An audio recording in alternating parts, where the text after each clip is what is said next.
The fleet came out of fold space at the edge of the Sol system like a fist unclenching. 4,217 ships. The number was precise because Fleet Sovereign Drax liked precision. He liked knowing the exact count of every vessel under his command the way other beings liked knowing the exact count of their heartbeats. It was not something he thought about consciously. It was simply always there, running in the background, a quiet hum of certainty. 4,217. Enough firepower to crack a moon. Enough troop carriers to occupy 3 planets simultaneously. Enough supply ships to keep the whole machine fed and moving for 6 standard years, without resupply. It was by almost any measure anyone in 6-star systems cared to apply too much for one dead world. Drax knew that. His admirals knew that. The junior officers who served on the bridge of his flagship, Sovereign's Reach, knew that too, though they were too new to say it out loud. You didn't tell the fleet sovereign that he'd brought a mountain to kill a mouse. Not on your first campaign. Not on your second either. But the math was plain. The Sol system had gone quiet 31 years ago. Before that, the humans, the species that called the third planet home, had been loud, embarrassingly loud. They'd been broadcasting electromagnetic signals into deep space for over a century, before the Voth even noticed, filling the dark with their radio waves and their television signals, and their deep space probes, all of it rattling outward like noise from a bad neighborhood. The Voth Intelligence Division had a whole archive of it, music, arguments, moving pictures of their young ones doing pointless things for each other's amusement. Weather reports, sports results, and then, 31 years ago, silence. The leading theory among Voth analysts was self-destruction. Humans had a documented history of it. Multiple near-extinction events in their own records. Wars that scorched continents. Industrial choices that nearly cooked their own atmosphere. The silence fit. A species that could not stop fighting itself long enough to survive. Gone quiet because there was nothing left to make noise. The second theory was plague. The third theory, held by a small and generally ignored group of analysts in the back offices of the Voth intelligence complex, was that the humans had gone quiet on purpose. That theory had not made it into Drax's briefing file. He stood at the forward viewport of the Sovereign's Reach, and looked at what from this distance was simply a star, yellow-white, unremarkable. The third planet was invisible at this range, a number on a chart, a coordinate, a target. Scan report, he said. His operations chief, a broad-shouldered officer named Sewell, pulled up the display. Outer system clean. No satellites detected past the 7th planet. No automated defense platforms. No communication signals on any frequency. A pause. No signals of any kind, Fleet Sovereign. Age of last detected signal? 31 years, 4 months, 17 days. Drax nodded. He had expected this. He had read the file 3 times on the Fold Transit, and each time it told him the same thing. Dead system. Abandoned or extinct. The humans were gone, and the Sol system sat there full of ice-water asteroid clusters, rare element deposits in the belt between the 4th and 5th planets, and the 3rd planet's oceans. 6 times the water volume of the Voth, homeworld seas. Water was currency in the outer systems. Water was worth the trip even if there was nothing alive at the destination. Set advance formation, he said. Standard conquest approach. We move inward at half speed. Fleet Sovereign. Sewell's voice carried the particular tone of a man about to say something he had already decided was not his place to say, and then saying it anyway.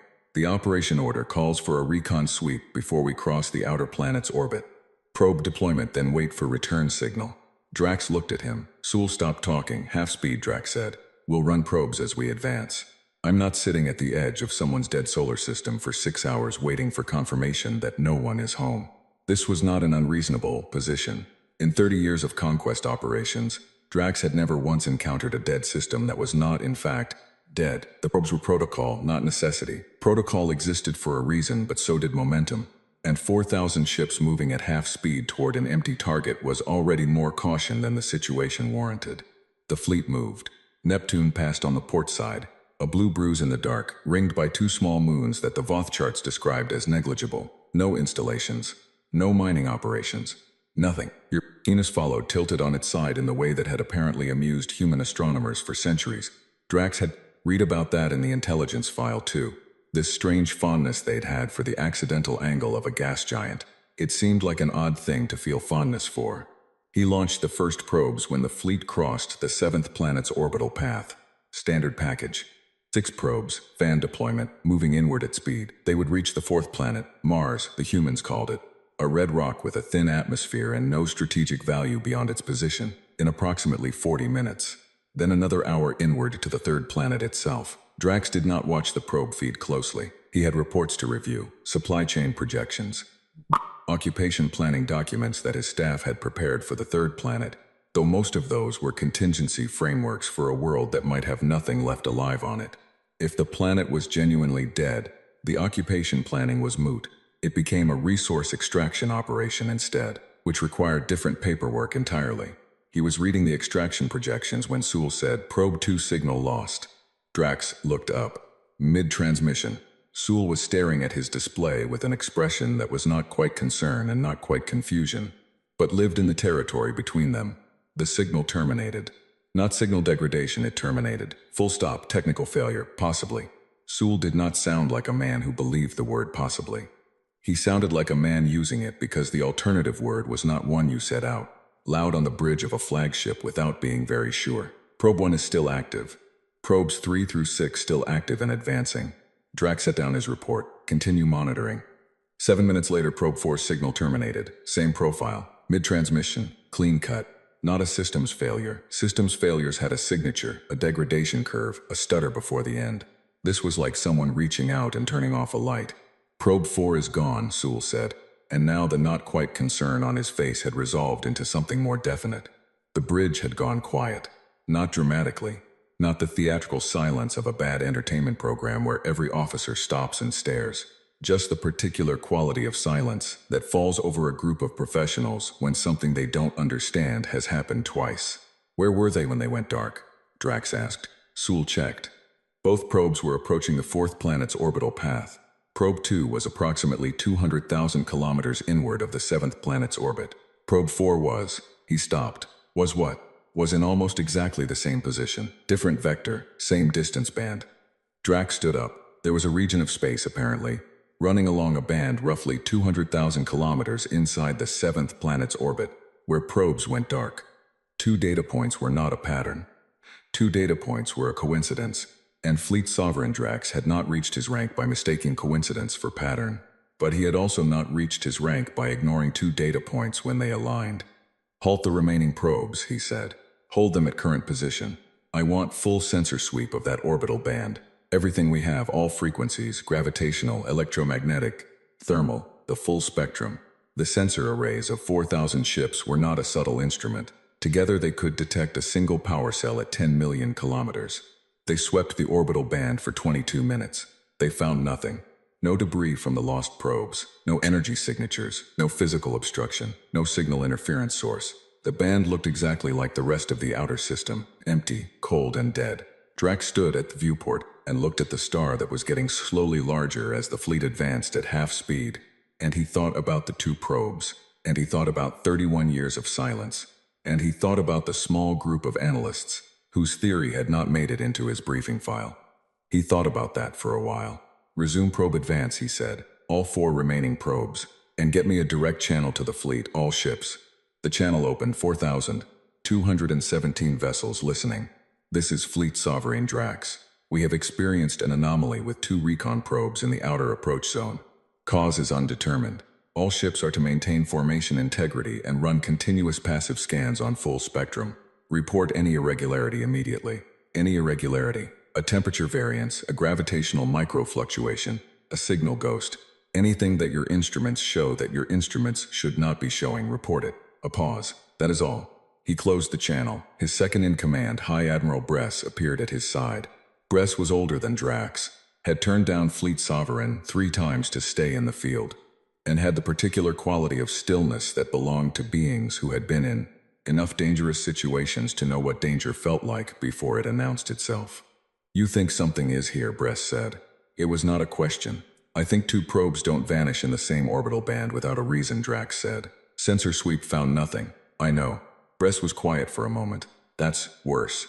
Drax did not answer, because Bress was right and there was nothing useful to add to a true statement. The remaining probes advanced. Probe 1 reached the 200,000 kilometer band, past the 7th planet's orbit, and crossed it without incident. Probe 3 crossed it. Probes 5 and 6 crossed it. All 4 probes continued inward, steady and transmitting. Drax released a breath he had not realized he was holding. Technical failure then, 2 probes out of 6. The equipment was old. This was not a high-priority mission. The resourcing reflected that, and old probe units had old components. He made a note to have a word with the logistics division when they returned. Sending 4,000 ships into a system and equipping them with probe units that failed at a rate of 30% was not acceptable. The probes moved toward Mars. The fleet moved with them, slow and vast and bristling. Probe 1 reached the Mars orbital path first. Its camera array swept the planet, rust red as advertised, cratered and cold, the thin atmosphere showing as a faint haze at the rim of the planet in the probe's imaging. Olympus Mons was visible, the enormous dead volcano that the humans had apparently been very proud of. Some of their old broadcasts had mentioned it. Nothing else. No lights on the surface, no orbital installations, no satellites. The planet looked the way the planet was supposed to look, old and empty and done. With everything. Probe 1 on station at Mars orbit, Sewell reported. Clean scan, no anomalies, Drax nodded.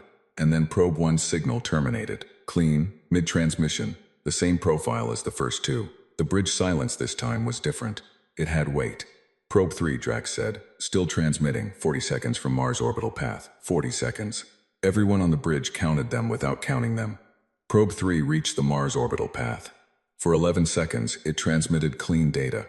The surface of Mars in steady detail, the thin sky, the old volcano, the rust and the rock and the nothing. Then it was gone. Drax did not move. He stood at the viewport and looked at the star ahead, and felt something he had not felt in 30 years of conquest operations moving up his spine. He knew the feeling. He had felt it twice before, in situations that had later taught him that the feeling was not weakness. It was information. The feeling was, something is wrong in a way I do not yet understand. Probe 5, he said. His voice was even. Redirect. Hold it at the Mars orbital approach. Do not cross the line. Understood. Probe 6. Same. Hold position. Fleet Sovereign Breath said quietly. I know, Drax said. 4 probes gone. Each one going dark at a boundary. First the outer band, now the Mars orbital line. Something was sitting at these lines. Something that their sensor sweep of 4,000 ships had not found. Something that could reach out and touch a probe in transit and leave no trace, no debris, no energy signature, nothing. Something that had had 31 years to get very good at not being seen. Drax turned to face his bridge. All ships to combat readiness, he said. Full weapons hot, defensive screens up. A pause. And someone get me the analyst file. The full archive. I want everything we have on human military development from their last 20 years of broadcasts. Sewell looked up from his station. Fleet Sovereign, what are we looking for? Drax looked back at the viewport. At the star that was still just a star. At the dark around it that held nothing his instruments could find. I want to know, he said, what they were building before they went quiet. He did not say. I want to know if we made a mistake coming here. He did not need to. Every officer on the bridge was already thinking it. The fleet held its position at the Mars orbital approach. 4,217 ships, weapons hot, screens up. Scanning a darkness that scanned back with nothing that showed on any instrument they had. Somewhere in that dark, past a line their probes could not cross, something was waiting. It had been waiting for 31 years, and it was not in any hurry. The order to send in the recon wing was not made in panic. Drax was careful about that.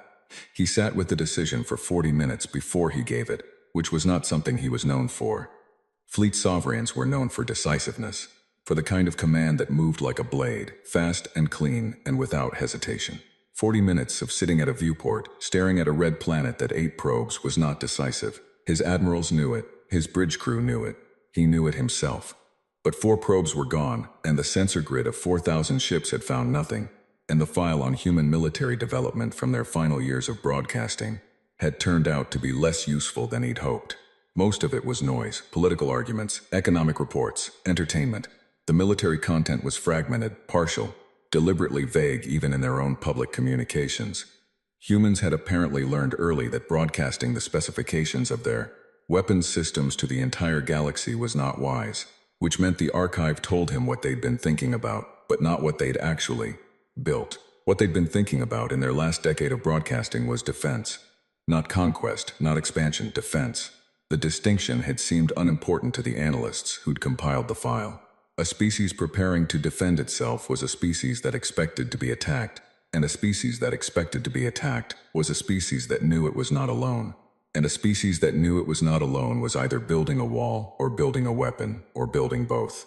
What they'd built, The file could not tell him 40 minutes. Then Drax gave the order: 60 ships, his best recon wing, fast, well-armed, piloted by officers who'd run 100 approach operations between them. Not enough to glass a planet, but more than enough to deal with whatever was sitting at the Mars orbital line and making probes disappear. 60 ships could handle a defense platform, a minefield, a hidden installation. 60 ships were, by any standard calculation, serious. Wing Commander Subblade Vex took the assignment without comment, which was how Drax knew she was the right choice. Officers who asked questions before a recon run were officers who were already looking for reasons to come back early. Vex had never come back early. He watched her wing peel away from the main formation, 60 ships tightening into a spearhead, moving toward Mars at 3/4 speed, aggressive enough to be decisive and careful enough to be alive. Maintain open channel with the wing, he told Sewell. Channel open. The wing moved. Drax watched the formation on the tactical display, 60 points of light closing the distance to the red smear of Mars in the display's scale. Around him the main fleet held position, 4,000 ships running hot in the dark, waiting. Vex's voice came over the channel, clipped and professional. Wing at outer approach, scans negative, nothing on any band. Understood, Sewell said, moving to mid-approach. Still negative. A pause, and in the pause was the particular quality of someone who was checking their instruments a second time, not because they doubted them, but because the instruments were telling them something boring, and boring felt wrong. This is a dead planet. Genuinely nothing here. Drax said nothing. The wing advanced. Mars grew in the tactical display, the scale shifting as the 60 ships entered close approach range, the planet resolving from a smear into a sphere, rust-red and massive and old. Wing on station, Vex said. Beginning orbital survey pass. I'm seeing. She stopped. Subblade, Sewell said. A 3-second silence. In combat operations, 3 seconds was a long time. I'm seeing the surface, Vex said. Her voice had changed. It was still professional, still controlled, but there was something underneath it now. Something that the control was working harder than usual to hold down. I'm seeing the surface, and I'm seeing. She stopped again. Vex. Drax's voice now. Direct. Fleet sovereign. Another pause, and this one was different from the others. This one was the pause of a person who was choosing words, because the first words that came to mind were not words you said in a report. The surface is opening. The bridge of the sovereign's reach. Went still. Clarify, Drax said. The surface of the planet, it is opening. She seemed to be testing each word before she put it down. The way you tested ice before you stepped on it. I'm counting, there are doors, Fleet Sovereign, in the rock. Cut into the rock. They are large. They are a beat. They have been there a long time. The rock around the seams is weathered. These are not new. Drax stood up from his seat. He had not done that in the 40 minutes of sitting. He stood now without deciding to stand. The way your body makes certain decisions before your mind finishes the thought. How many doors? He said. The silence that followed lasted 4 seconds. He counted. I'm still counting, Vex said. Fleet Sovereign, I need you to understand that I am giving you accurate numbers. I am looking at my instruments, and I am giving you what they show me. How many? North face of the large volcano alone, Olympus Mons. I'm reading 47 doors. I'm scanning south now, and a sound that was not quite a word. The whole planet. They cut doors into the whole planet. On the tactical display, Drax watched the 60 points of light that were Vex's wing begin to spread out reflexively, pulling apart from the tight spearhead into a looser formation. The pilot's instincts responding to information that their minds were still processing. Hold formation, Vex snapped at her wing, and the points tightened back up. She had good people. What is coming out of the doors? Drax said. Another silence. And then Vex said something she had never said in 40 years of service. She said it quietly, in the voice of someone who had looked at a thing and needed a moment before they could make it mean something. Ships, she said. Human ships. They are rising. In formation. Fleet Sovereign, they are rising in formation. Drax turned to his tactical display and pulled the feed directly from Vex's wing sensors, and the display filled with what the wing was seeing, and for a moment, a fraction of a moment that he would never admit to anyone, not even Bress. He could not process the scale. The ships were rising from the surface of Mars the way smoke rises from a fire, steady and even and without urgency. Each one came up through its door and took position in the space above the planet, and the position it took was not random. They were slotting into a formation the way components slot into a machine, each one knowing its place, each one moving with the precision of something that had rehearsed this moment so many times the rehearsal had become instinct. They were not small ships. Some of them were larger than anything in Drax's fleet. Not most of them. Most of them were comparable in size to his mid-range combat vessels, but some of them were very large, and those large ones rose last, and when they took their positions in the formation was complete, and it sat there above Mars like a second moon, and it said nothing, and it did nothing, and it simply was. Count, Drax said. Sewell was working his instruments. The bridge was so quiet that Drax could hear the sound of Sewell's fingers on the panel. I'm reading. Sewell stopped. Read. Fleet Sovereign. I am reading 587 vessels of human configuration, across all size classes. Another pause. Plus the doors are still open. They were still open, and more ships were still coming out. Drax watched the count climb. 600, 650, 700. The doors on Mars were not finished. The planet had not given them everything yet. Ship after ship slid out of the rock and took its place in a formation that kept expanding, kept adding to itself, kept becoming more than it had been 30 seconds ago. Vex's wing of 60 ships sat in the space between the main Voth fleet and the human formation, and they were very, very quiet. At 800 vessels, Drax said, Vex, back your wing off. Hold at 10,000 kilometers from the human formation. Moving now, Vex said, and her voice was steady again, which Drax respected, because nothing about what she was looking at warranted a steady voice. The human ships did not move when the wing pulled back. They held their formation above Mars, and they did not advance, and they did not speak, and they did not do anything except exist in a way that was getting harder to look at directly. 900 ships, Fleet Sovereign, Bress said at his side. I see it. The construction time for vessels of these specifications. I know. They started before they went silent. I know, Bress. Because that was the part that was hitting him now, not the number. The number was still climbing, and would keep climbing for another few minutes. But the time. The 31 years of silence. The humans had not gone quiet because they were dead. They had not gone quiet because they were afraid. They had gone quiet, and they had put their heads down, and they had built. For 31 years, inside a planet, in the dark and the silence they had built. This was not a defense force assembled in panic. This was a thing that had been planned and constructed and hidden and rehearsed. And the planning had started at least a decade before the silence, which meant that somewhere around 40 years ago, a group of human beings had sat in a room and decided that the galaxy was dangerous, and that the right response to a dangerous galaxy was not to make noise and hope for the best, but to go quiet and build something that made the danger irrelevant. The count reached 940, then 950. Then the doors of Mars stopped opening. The last ships took their positions. The formation sat complete and still above the red planet, and the number on Sewell's display held 961 vessels. Drax stared at the number.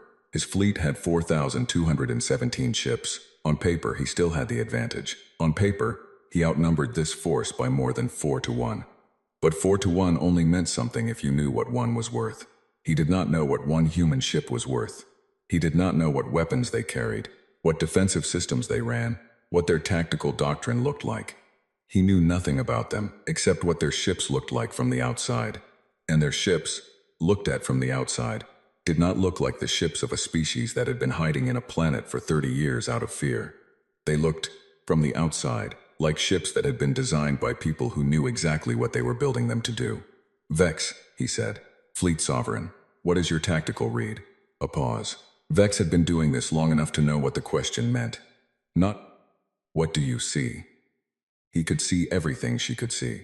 The question meant, you are 60 ships sitting between me and nearly 1,000 unknowns. What does your gut say? My gut says, Vex said carefully, that we are currently positioned in a space that the human fleet has already calculated for. That the distance my wing is sitting at, the angle we came in on, the approach vector the main fleet is holding. I think they knew we were coming, and they placed themselves accordingly. Another pause. My gut says that when those doors opened, we were already inside something. We just couldn't see the edges of it yet. Drax said nothing, because Vex was his best wing commander and her gut had been right 40 years of service, and there was nothing useful to add to a true statement. 961 ships sat above Mars and said nothing and did nothing, and Drax stood on the bridge of his flagship at the head of 4,000 ships, and felt the shape of a decision forming in front of him, heavy and cold, the kind of decision that would be in the history files, no matter which way he made it. He had come here for water and rare metals and an empty planet. He was standing at the edge of something that was not empty, something that had been waiting for him. For 31 years, in the dark under a red planet, While the galaxy assumed it was dead, humanity had been waiting. And now it looked at him across the dark, 961 ships deep, and it still said nothing, because it did not need to. The doors of Mars stood open behind it like a statement. We have more. The transmission request came from the human formation 17 minutes after the last door on Mars stopped opening. Not a weapons lock, not an advance, a transmission request. The protocol flag on it was standard interstellar first contact format, the kind of flag that every spacefaring species used when they wanted to talk to someone they had not talked to before. Clean, formal, and utterly surreal, coming from a species that had spent 31 years pretending not to exist. Drax stared at the flag on his communications panel for a long moment. Bress, standing at his right side, said nothing. He was good at that. Accept it, Drax said. The channel opened. The voice that came through was a woman's voice. It spoke in Voth, not perfectly. There was a slight flatness to the vowels, the accent of someone who had learned the language from recordings rather than from living speakers. But it was clear and fully intelligible, and it did not stumble. She had practiced. Or someone had practiced on her behalf, and she had been handed the result, and either way the effect was the same. The first thing humanity said to the Voth Armada was said in the Voth's own language. That was a choice. Drax noted it the way you noted a blade being set on the table before negotiations. Not a threat, an indication of preparation. Fleet Sovereign Drax, the voice said. My name is General Yara Chen. I command the Sol Defense Grid. I want to be straightforward with you about several things, and I would prefer if we could do this without anyone dying. I think we both have enough information by now to agree that dying would be a waste of everyone's time. Drax glanced at Sewell, who was running a source trace on the transmission. Sewell looked up and pointed down. The signal was coming from the surface, Mars, underground. She was not on one of those ships. She was in the rock, in whatever installation had built those ships. Watching this from somewhere he could not reach without going through 961 vessels first. General Chen, Drax said. His own Voth was, of course, perfect. You have my attention. Good, she said. Then let me tell you where we are. No preamble, no pleasantries. The flatness in her voice was not rudeness. It was efficiency, the tone of someone who had a great deal to say and had already decided which parts of it mattered. Your fleet is currently positioned at the Mars orbital approach. Roughly 1,200 of your ships have crossed what I'll call the engagement threshold, the Mars orbital line, and a band in the outer system. The remaining 3,000 or so ships are outside that threshold. I want to explain what that distinction means before you make any further movement decisions. Drax said nothing. He was listening to the words and listening to what was under the words at the same time. She was not angry. She was not performing strength for the benefit of her own people. Her voice had no audience in it. None of the slight inflation that crept into voices when they were being recorded for history. She was talking to him the way a person talked to someone they needed to understand something quickly. That was, in its own way, more unsettling than anger. The 1,200 ships inside the threshold, Chen continued, are currently in range of a system we call the Sol Defense Web. The web is a network of signal disruption nodes distributed across the inner system. I won't explain the technical details because they won't change your situation and we'd be here all week. What I will tell you is what it does. She paused. Just one beat. Fleet Sovereign, please ask your operations chief to run a weapons system diagnostic on the ships currently inside the Mars orbital line. Drax looked at Sewell, a slow look, the kind of look that asked a question without asking it. Sewell was already running the diagnostic. His face as the results came back did something complicated. Fleet Sovereign, Sewell said. Tell me, ships inside the Mars orbital line are, their weapon systems are. Sewell stopped, started again. Navigation is functioning. Engines are functioning. Life support nominal. Communications functioning. A pause that had weight. Weapon systems across all vessels inside the threshold are reading inactive. The bridge was completely silent. Not damaged, Sewell said, as if this distinction needed to be made clear to himself as much as anyone. Not destroyed, inactive. The systems are present and intact, but they are not responding to activation commands. 1,193 ships. Drax had not ordered any of them to fire. He had had no reason to order them to fire. But the knowledge that he could not order them to fire, if he wanted to, that the option had been removed without his knowledge, without a shot, without a single visible action from the human formation that still sat above Mars saying nothing, he breathed through it. General Chen, he said. His voice was even. He was proud of how even it was. You have my full attention now. I thought I might, she said. And there was something in her voice that was almost, not quite, but almost gentle. not mocking. Something more like the tone of a person who had imagined this conversation many times and was finding the reality of it exhausting in a way they had expected. I want to be clear about something. This is not an attack. The web is a defensive system. It does not destroy ships. It does not harm personnel. It removes offensive capability from vessels that are inside a defined perimeter. The distinction matters to me, so I'm telling you. Defensive, Drax said. Yes. You have disabled 1,200 warships. I have removed their weapons capability, yes. Their crews are fine. Their ships are intact. If your fleet withdraws past the outer threshold, I will deactivate the web and your weapons will restore. Everything goes back to the way it was. A pause. I want you to have a clear picture of your options before we continue this conversation. Drax turned to Bress. Bress had the look of a man who was doing math. Old, experienced math. The kind that didn't need a panel to run. The kind that ran in the back of your mind over decades of campaign operations and came back with answers that fit on one line. Bress said very quietly, 1,200 ships can't fire. 3,000 ships outside the threshold can. If he calls them in, they enter the web's range, Drax said. Yes. And then we have 4,000 ships that can't fire. Bress said nothing because there was nothing to say. Drax turned back to the communications panel. General Chen, he said. You said you wanted to be straightforward. I'll ask you a direct question and I expect a direct answer. That's a reasonable expectation, she said. How far does this web extend? A pause. 3 seconds. Far enough, she said. It was not an evasion. It was a precise answer. It told him exactly what she needed it to tell him. That the boundary of the web was not a fixed line he could calculate and exploit. That the web was larger than the Mars orbital threshold. And that she was not going to give him the specifications he would need to find its edge. It told him, in 2 words, that there was no tactical solution to the web available to him from outside. He had brought 4,000 ships to a system that had spent 31 years building a cage. And he was already partially inside it. I want to understand something, Drax said. He kept his voice measured. A conversation, not a negotiation, not yet. You've been silent for 31 years. Your people went dark. The whole galaxy assumed you were gone. You spent that time building this. A gesture at the tactical display. At the 900 ships and the web and the dead system that was not dead. Why? The pause this time was longer. 5 seconds. He got the impression she was deciding not what to say but how much to say. Because we were watching, she said. For 31 years we were watching. We know what's out there. We know what the Voth have done to 12 other systems. We know what the hegemony did to the Teresi. We know what happens to species that make noise before they're ready. The flatness in her voice stayed flat, but underneath it was something that had been carried a long time. We decided to be ready first. Drax sat with that. Ready first. Not first to strike, not first to expand, first to be ready. On his tactical display, 1,200 of his ships sat in a perimeter they could not shoot their way out of. 961 human vessels held their positions above Mars, unhurried, unmoving, and somewhere beneath the surface of the red planet, in an installation that had been carved into the rock over decades, a woman who had spent her career preparing for this specific morning sat at a channel and waited for him to understand his situation. What is it you want? Drax said. Right now, Chen said.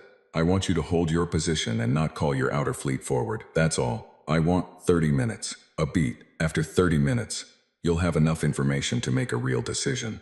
And I want you to make a real decision, Fleet Sovereign. Not a panicked one. Not a proud one. A real one. Drax looked at the display. At the numbers. At the 1,200 ships sitting blind and the 3,000 sitting outside and the 961 sitting still and the doors of Mars standing open behind them. You have 30 minutes, he said. Thank you, she said. The channel stayed open. She had not closed it. Drax turned to his bridge crew, who had been standing in the particular stillness of people, who had understood every word of a conversation in a language they didn't speak, and were waiting to be told what it meant. Status on outer fleet, he said. Holding at threshold, Sewell said. All ships on combat ready, awaiting orders. Hold them there. Drax moved to his tactical station and pulled up the full system display, the whole Sol system. All the way from the outer planets in, the web's known boundary, the human formation, the human installation inside Mars. He stared at it. Bress appeared beside him. She's not wrong about the 30 minutes, Bress said. No, if you call the outer fleet in. I know. 4,000 ships inside a web we can't map, with no weapons capability. Bress was quiet for a moment.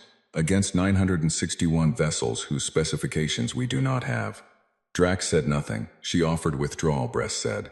Weapons restore on withdrawal, she offered it once.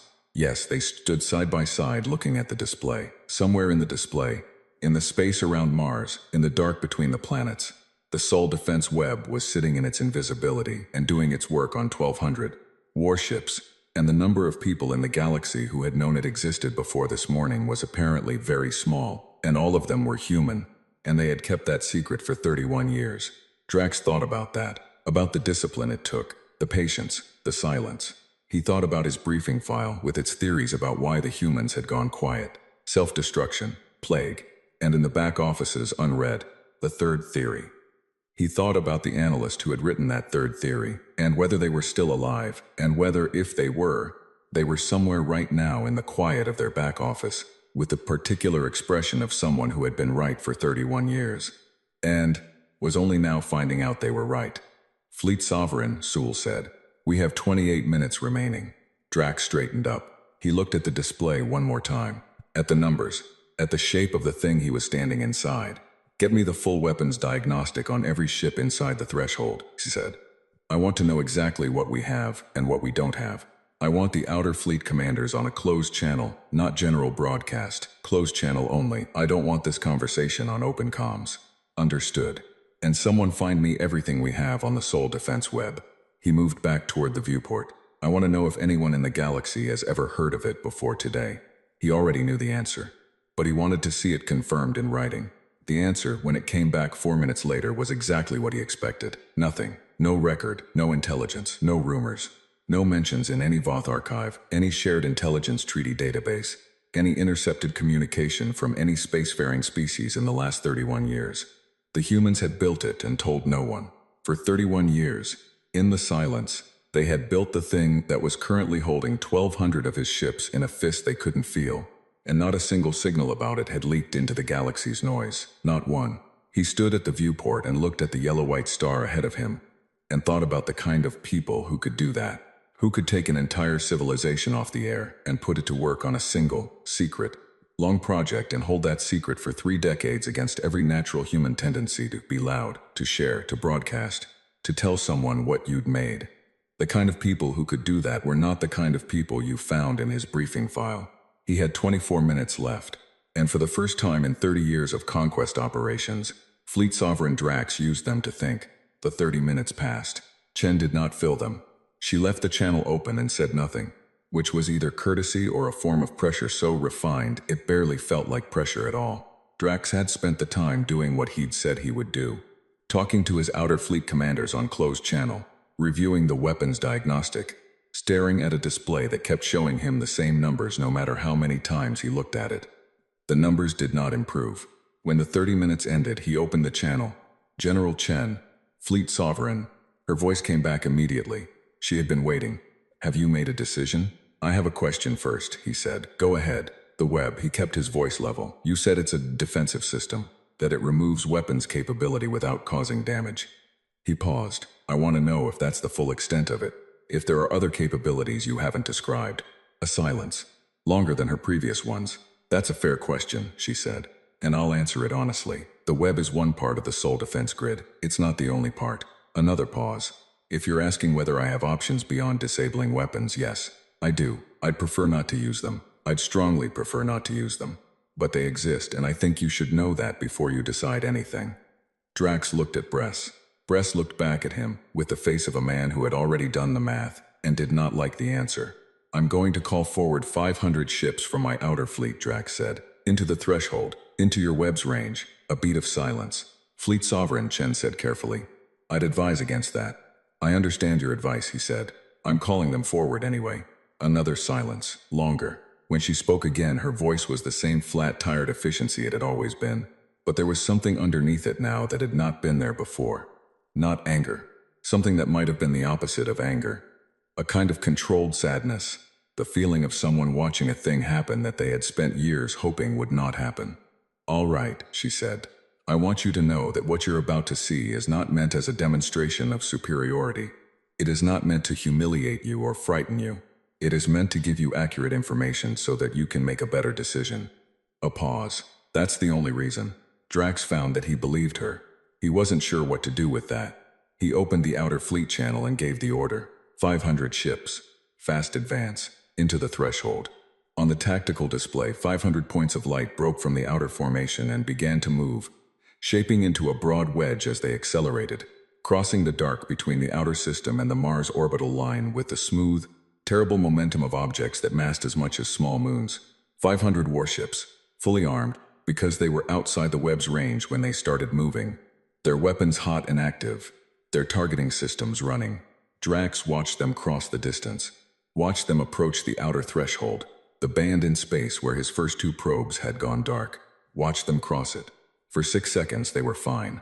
500 ships inside the threshold, and then inside the threshold, their weapons began to go quiet one by one as the web found them. And that was expected.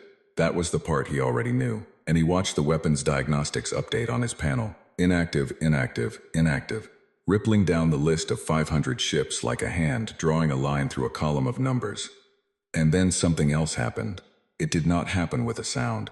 It did not happen with a flash of light or an explosion or any of the things that happened in combat when ships died. It happened in the absolute silence of deep space, which was the only kind of silence there was out here. And what it looked like from the tactical display was simply this. 500 points of light went dark. Not the way a ship went dark when it was destroyed. There was no debris signature, no energy bloom, no shockwave registering on the gravitational sensors. The points simply stopped being on the display. One moment they were there, moving, massing, fully present in every sensor reading the Sovereign's reach. Was running. The next moment they were not. 500 ships, gone. The bridge of the Sovereign's reach made no sound for a long time. Drax stood at his tactical display and looked at the space where 500 ships had been and were no longer, and he was aware of his own breathing in a way he was not usually aware of it. And he was aware of the complete stillness behind him where his bridge crew had stopped moving, stopped talking, stopped doing anything except looking at the same display he was looking at. Sewell, he said. Fleet Sovereign. Sewell's voice had the quality of a man speaking through something. Tell me what the sensors show. No debris. Sewell was reading from his panel in the careful voice of someone who was reporting what the instruments said, and not what the instruments meant, because the instruments' meaning was not something he was prepared to put words to yet. No energy signature, no gravitational anomaly, no communication signal. No, there is no trace of 500 ships, Fleet Sovereign. The sensors show empty space. Thermal? Clean. Electromagnetic? Clean. Gravitational mass reading? A pause. Clean, Sewell said. Fleet Sovereign. The mass of 500 ships is not registering on gravitational sensors. Whatever happened to them, it did not leave them in normal space. Drax breathed. General Chen, he said. I'm here, she said. Her voice was quiet. Not triumphant, just present. Where are my ships? They're safe, she said. All personnel are unharmed. The ships are structurally intact. They are currently held in what we call a fold anchor, a localized compression of space-time that functions as a pocket. The ships are in the pocket. They're not in your dimension of normal space, but they're not damaged, and they're not dead. A pause. I want to be very clear about that. They're not dead. You folded space, Drax said. Yes, around 500 ships. Yes, he had heard of this technology. Theoretical papers from Voth physicists, from hegemony researchers, from 3 or 4 other species that had published speculative models over the last century, folding space-time as a weapon system, containing targets in a pocket dimension. Every paper had concluded the same thing, that the energy requirements were so vast, the precision so extreme, that a functional system was at minimum a century away from any known civilization's capability. Every paper had been written by people who did not know about the Sol defense grid. How long have you had this? He said. It was not quite a question. It was more like a thought that had fallen out of his mouth. The fold anchor took 22 years to make work, Chen said. We lost a lot of people figuring it out. Something moved briefly across the flatness of her voice. We lost a lot of people in this whole project. None of this was easy. I want you to know that. I'm not standing here telling you about fold anchors and defense webs because any of it was cheap or simple, or because we're trying to intimidate you. For sport, briefest pause. We built this because we had to, because the math of the galaxy said we had to. Drax said nothing. In the room behind him, in the stillness of the bridge, he heard something he had not expected. A voice. Young, lower rank, not someone who should be speaking on the bridge of a flagship during a command-level negotiation. Sir, the voice said, one of his junior officers. First campaign. Drax should have silenced him. Protocol was clear, he didn't. Speak, Drax said. Were the humans, were they always like this? Did they always have this? Before Drax could answer, a different voice spoke, older. The weapons chief, a 20-year veteran named Kor who had been to war 9 times and spoke rarely and accurately. No, Kor said, they became this. A pause. There's a difference. The bridge was quiet again. Drax turned back to the display. At the space where 500 ships used to be, and above Mars where 961 human vessels still held their positions, still unmoving, still saying nothing. At the outer threshold where his remaining outer fleet sat in combat-ready formation waiting for an order. I want to ask you something, he said to Chen. Not tactical, not about the grid. He chose the next words carefully. My intelligence file on your species. It goes back 120 years of your broadcasts. You were loud, you fought each other. You nearly destroyed your own planet multiple times. You were, from a strategic analysis standpoint, you were not a species that appeared to be going anywhere good. He paused. And then you built this. Not just the technology, the discipline, the silence, the 30 years. He paused again. What changed? The silence on Chen's end was the longest yet. Long enough that Drax wondered if she was going to answer at all. We got scared enough, she said finally. Just that, no elaboration, no history lesson. 4 words dropped into the channel and left there, and Drax understood that he was not going to get more than 4 words on this subject. And that those 4 words were the whole answer, as complete as an answer could be. A species scared enough to go quiet, scared enough to work in the dark, scared enough to give 40 years to a project most of its people would never know about. That would not benefit anyone alive when it started. That was entirely and only for the future. For the morning, whenever it came, when something showed up at the edge of the solar system and pointed itself inward. Drax had fought 30 years of wars against species that were afraid. Fear made species frantic. Fear made them loud and desperate and reactive and prone to mistakes. He had never fought a species that had taken its fear and made it into something patient. He turned from the display and looked at Bress. Bress looked back at him with an expression that Drax had not seen on Bress's face in 30 years of campaigning together. Bress, who had turned down Fleet Sovereign 3 times, who had been in enough dangerous situations to stop being surprised by danger. Bress looked like a man who had just finished revising something he had believed for a very long time. Your outer fleet, Chen said. You have roughly 3,000 ships still outside the threshold. I want to tell you clearly what happens if they come forward. Not a threat, a statement. The voice of someone reading from an accurate report. They enter the web. Their weapons go inactive. And if I determine that the collective advance constitutes an aggressive action rather than a positional adjustment, I activate additional fold anchors, a beat. I don't want to hold 3,000 ships in fold space, Fleet Sovereign. I want to be honest. The energy draw of that would be significant even for us. And more practically, I don't want to hold 3,000 ships because that is not what any of this was built for. Her voice shifted, barely. A fraction. It was built so this conversation could happen instead of something else. Drax stood at the viewport for the last time and looked at the yellow star. Thought about 31 years of silence. Thought about 22 years of work to make a fold anchor function. Thought about the engineers in the dark under the rock of Mars, working on something that would not be tested until the morning it was needed. Trusting that the morning would come, and trusting more that the work would hold when it did. Thought about the junior officer's question behind him. Were they always like this? And Kor's answer. They became this. There's a difference. He turned back to his bridge. Stand down the outer fleet advance, he said.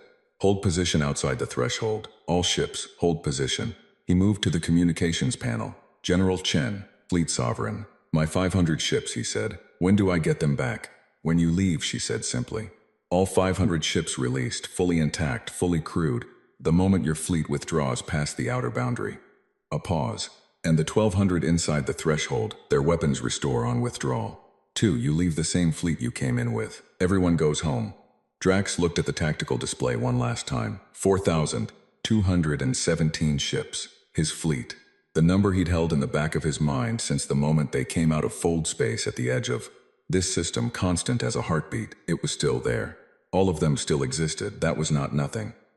He thought about the 6-star systems that called him Fleet Sovereign, and what he would tell them when he returned, and what they would do with he told them, and whether any of it would matter against the simple fact of what humanity had built in the silence, and what it meant that they had built it.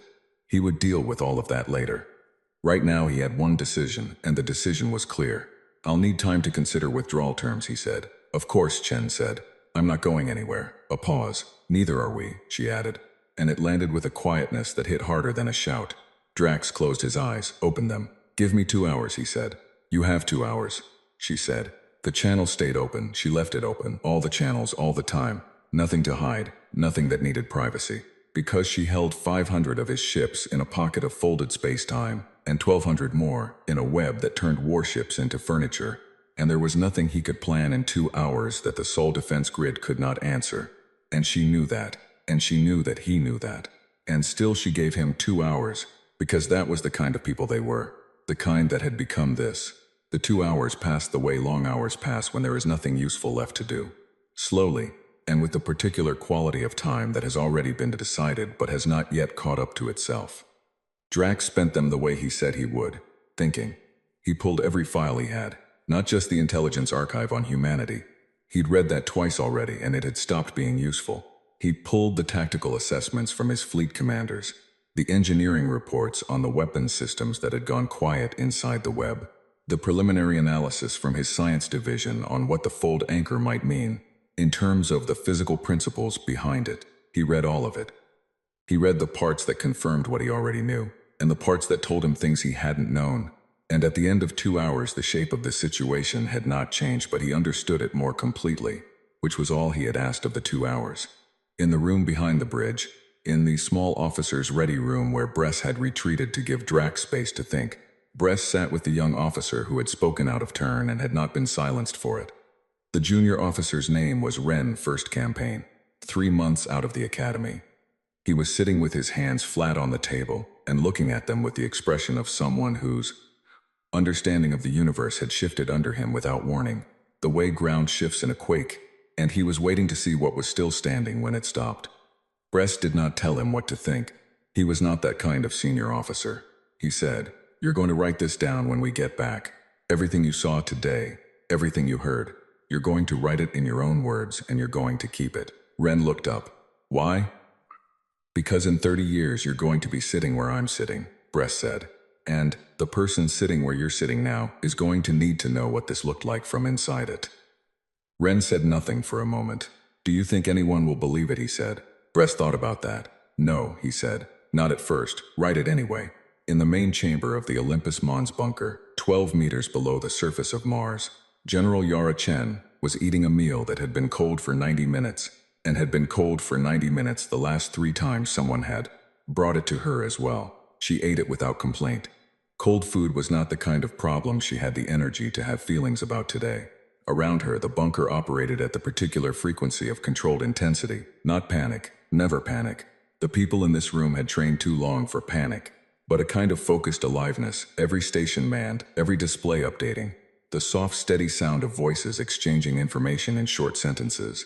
The bunker had 10,000 people in it, distributed across its levels and corridors and operations rooms, and right now all 10,000 of them were doing their jobs the way they had practiced doing their jobs, and the fact that the practice had become real was something most of them were handling better than Chen had expected. She had expected at least some of them to cry.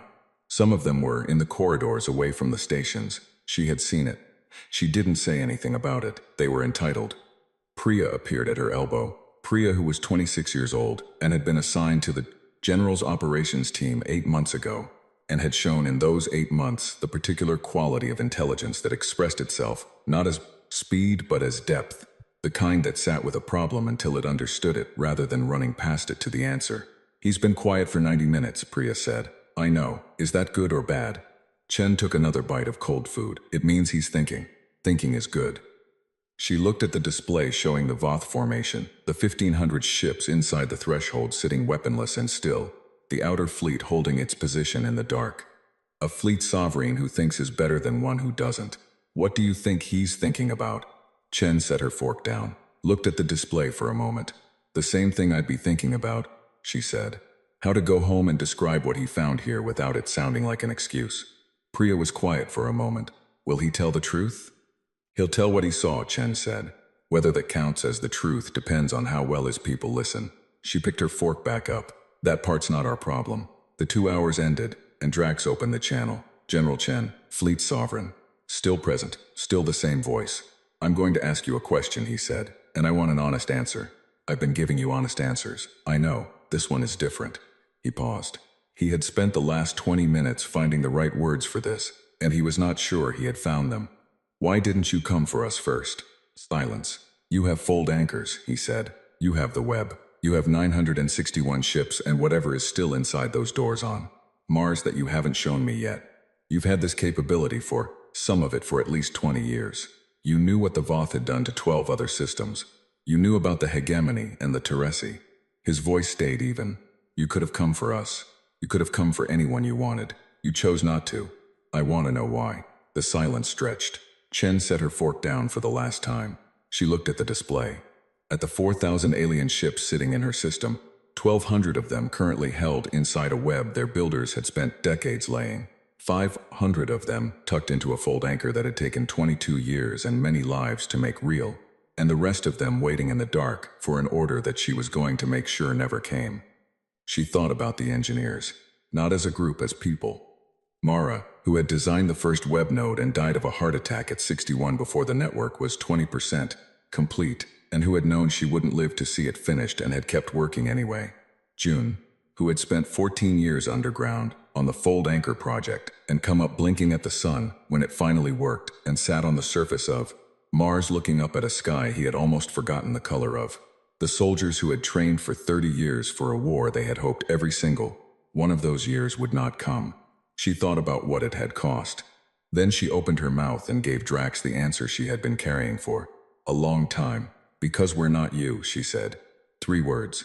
She left them there the way you leave something down when you've carried it long enough. Drax said nothing.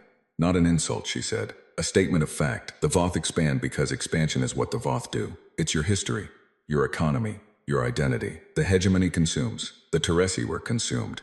Every species out there is doing the thing their history made them do, and most of the time they're not even making a choice about it anymore. A pause. We made a choice. 31 years ago we looked at the galaxy, and we decided what kind of species we were going to be. Not what kind of species we had been. We'd been plenty of things, most of them bad. What kind of species we were going to be from that point. Her voice was steady. We decided we were going to be the kind that stays home. Drax sat with that. That's it, he said. That's it. You built all of this, he said, to stay home. We built all of this, she said, so that staying home was a choice we could actually make, so that nobody could take it from us. A pause. There's a difference between staying home because you can't leave and staying home because you decided to. The bridge of the Sovereign's Reach was very quiet. Drax looked at Bress, who had returned from the ready room and was standing at his side again, and Bress had an expression that Drax recognized. The expression of a man hearing something that was going to sit with him for the rest of his life. I'm going to withdraw, Drax said. I know, Chen said, and again there was that quality of not quite gentleness in her voice, the exhausted, careful thing. I'm going to make one request. Ask my ships, the 500 in the Fold Anchor. I want to talk to the crew of one of them. Just one. I want confirmation that what you told me about the condition of the ships is true. A pause. That's reasonable, she said. Stand by. 30 seconds, then a new voice on the channel, male, slightly shaken, but present and clearly functional, speaking in Voth with a strong accent. This is Captain Han of the Immovable Truth. We're intact. I don't understand what happened to us, but we are intact. Crew is accounted for. Ship is undamaged. We are in. I don't know what we're in. It looks like space, but the stars are wrong. Everything else is fine. Drax closed his eyes for 1 second. Opened them. Thank you, Captain, he said. He closed the secondary channel. General Chen, he said. Fleet Sovereign. I'm broadcasting on all Voth frequencies. I want you to hear what I say. A pause. All right. He opened the all-fleet broadcast. Every Voth ship in the Sol system, and through the relay stations stretching back into Voth space. Every command post and fleet station and operation center that was connected to the network. He did not prepare a speech. He had spent 2 hours thinking, and none of it had gone toward a speech, because the situation did not need a speech. It needed a report. Fleet Sovereigns wrote reports. This is Fleet Sovereign Drax. I am transmitting from the Sol system, third planet Sun. Current position at Mars orbital approach. The Sol system is not an unclaimed system. It is not a dead system. Humanity is present and functional, and in possession of defensive technology that significantly exceeds our current capabilities. Details to follow in full after withdrawal. A pause. He chose the next words with care. The humans did not fire on us. They have offered withdrawal terms under which all fleet vessels are returned intact. I am accepting those terms. The Armada will withdraw. He paused one final time. Do not come here. That is not a recommendation. It is information. Do with it what you will. He closed the broadcast. The channel back to Chen was still open, she said. Thank you for the broadcast. It was accurate, he said. I know. A pause. Fleet Sovereign, one more thing. Yes. The hegemony is going to hear that broadcast. So is everyone else connected to the relay network. I don't know what they'll do with it. Her voice was not asking for anything. It was not making a threat. It was the voice of someone sharing information they thought was relevant. We're ready for whoever comes. I want you to know that. Not to frighten you. To give you something accurate to put in your report. Drax looked at his tactical display one final time. At the Sol system as it actually was. Not the dead system in his briefing file. The real one, full and defended and patient and awake. It will be in the report, he said. Journey, she said. He closed the channel. The withdrawal took 6 hours. Orderly, formation intact. The way Drax ran every operation, precisely and without theater. As each segment of the fleet crossed back past the outer threshold, the weapons, systems on the ships inside the web came back online one by one. And when the last interfleet vessel crossed the line, the web released its hold and the diagnostics cleared. And then the fold anchor opened and 500 ships fell back into normal space in a cluster at the Mars orbital line. Exactly as Chen had promised, intact, crewed, undamaged, the stars around them the right stars in the right places. Captain Han's immovable truth. Sitting at the center of the cluster, slightly bewildered and fully functional. They joined the withdrawal. Drax watched the Sol system shrink on his display from the viewport of the Sovereign's reach. The yellow star getting smaller, Mars going back to a dot, the human formation above it holding its position until the last Voth ship crossed the outer threshold. And then, because Chen was apparently that kind of person, one of the human ships broke formation briefly and held position at the threshold line, not aggressive, just present, watching them go. Then it turned and rejoined its formation, and the threshold was empty and the Sol system was behind them. He sent one final transmission before they entered fold space for the journey home. He directed it at the surface of Mars, at whatever receiver was in the installation under Olympus Mons, and he composed it alone at his station without Bress or anyone else. In Voth, because that was how this conversation had begun. We came to take a dead world. We found something else. We will report what we found. What the rest of the galaxy does with this information is not my concern. We will not be returning.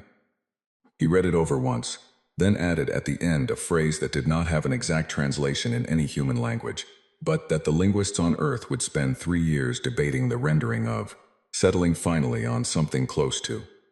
We did not know you were home. He sent it.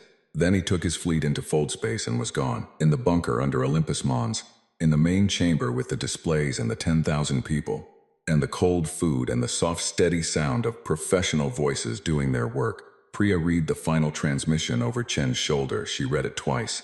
Then she said, "What do we do now?" Chen stood up, stretched her back. She was 53 years old and had spent a significant portion of those years underground, and the underground had opinions about backs that she had simply chosen to live with. She looked at the display one last time. The Voth drive signatures fading in the outer system getting small, and then the fold space signatures as the fleet jumped, and then nothing, clean space, her space. The Sol system as it was supposed to look on her displays, monitored, defended, and quiet. Now, she said, we wait for the next one, and we hope the Voth talk loud enough that there isn't one. She turned from the display and headed for the corridor. And we finish breakfast, she said over her shoulder. It's been cold for 6 hours and I'm not wasting it. Priya laughed. It sounded a little like crying, but only a little, and only for a second. Then she followed the general down the corridor, past the stations and the personnel and the hum of the system that had held the world, and let the moment pass quietly. And the bunker went on doing what it had always done. Being ready, staying ready, going nowhere, home.